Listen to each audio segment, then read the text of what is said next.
What's going on, everyone? This is Corey with Xbox Tavern with another review. This week I'm taking a look at SteamWorld Build. This is a brand new entry in the SteamWorld series, the SteamWorld franchise. You don't have to have any prior knowledge of the series to play this game. You can jump right in from this starting point. And that's because it takes place in the SteamWorld universe, but it's not a direct sequel to any other game. With that out of the way, what is SteamWorld Build? Well, at its core, it is a city builder and, in my mind, kind of a dungeon crawler. And it has elements from other genres as well. Like, it even, to me, has some slight RTS vibes to it. So really what the SteamWorld games are about are taking a genre or a multitude of genres, kind of mishmashing them together, putting a SteamWorld facade on top of it, and giving you a great game. And SteamWorld Build is really no different than that. Through the story, you'll find out that you are taking over this abandoned town that basically has nothing in it, and you need to build on top of that. And that comes in the flow of getting workers into the city, providing their needs for them, whether that is services for them or actual resources that they need to take in to be happy and provide you with work and extra money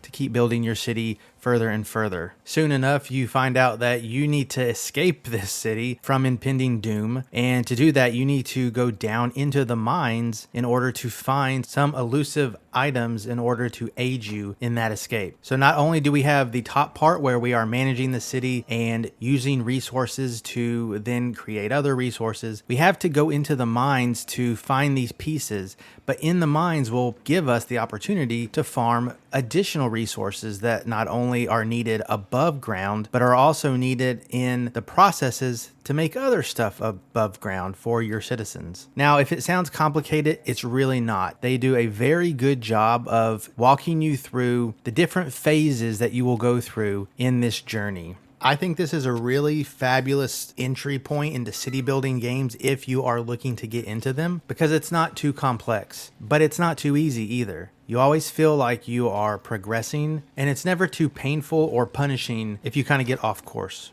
So the above ground where you're building the city is kind of a more calming and relaxed environment, except if you are really looking to get some resources that you're having trouble sourcing. Down below in the mines, which are various levels, and they kind of build upon each other as well, you will eventually come across enemies, and you're going to have to manage different groups of workers down there. Some are going to be just used for digging, some are going to be used for building different resources like turrets or your resource farming gadgets. There's going to be prospectors whose job are to gather the resources, so you kind of need all of those to work together.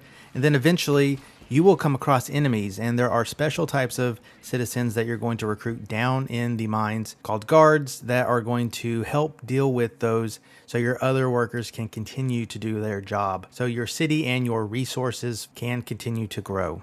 As I mentioned, the above does a really good job of walking you through different phases and how you get the more sophisticated workers in order to get the more sophisticated buildings and resources. The mines work the same way. As you go down, you'll kind of really build upon the process of not only just gathering the resources at first and kind of mining out that area, but once you go down and you start bringing enemies into the mix, you really have to kind of plan out, where you're going to go and when you're going to do it, because you have to have resources to build stabilizers in your cave so you don't have cave-ins and you don't have extra monsters or enemies to come in. And you're going to want to be efficient with your resource gathering because you are limited on the amount of workers you can have down there. As far as the replayability goes with this game, there is that story mode. There is a sandbox mode as well where you can kind of just build to your heart's content and not worry about progressing the story.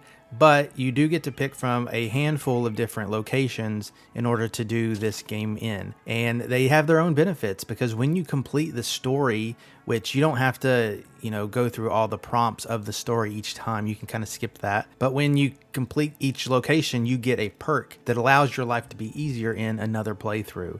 And if things are getting a little too easy for you, you can up the difficulty as well. I mentioned before that I'm a fan of SteamWorld games, the ones I've played at least, and this one is no different. In fact, it might be my favorite one to date. One thing that's hard to do on city builder type games where you're having to menu a lot in order to get around to the different buildings and the workers is how that can be adapted to a controller. This game was built with a controller in mind from the start, and it shows. You can get around very efficiently with a controller, and you never, at least I have never felt limited in how I can move around quickly.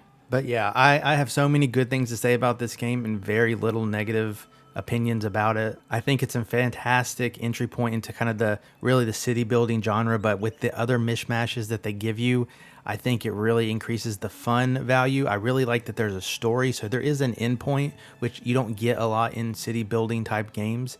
And I really think that helps it here. You're always going for a specific goal in mind in order to complete your quote unquote run of the game. But that unlimited sandbox mode is there for you. So yeah, if you are looking to get into a city building game, this I think is probably the perfect way to do that. If you're a fan of SteamWorld games, I think this is an obvious winner. And if you aren't on xboxtavern.com already, please go there and you can see my final score for this game. I did love it, and I can't wait for you guys to try it yourselves. With that, I've been Corey with Xbox Tavern, and I'll see you in the next review.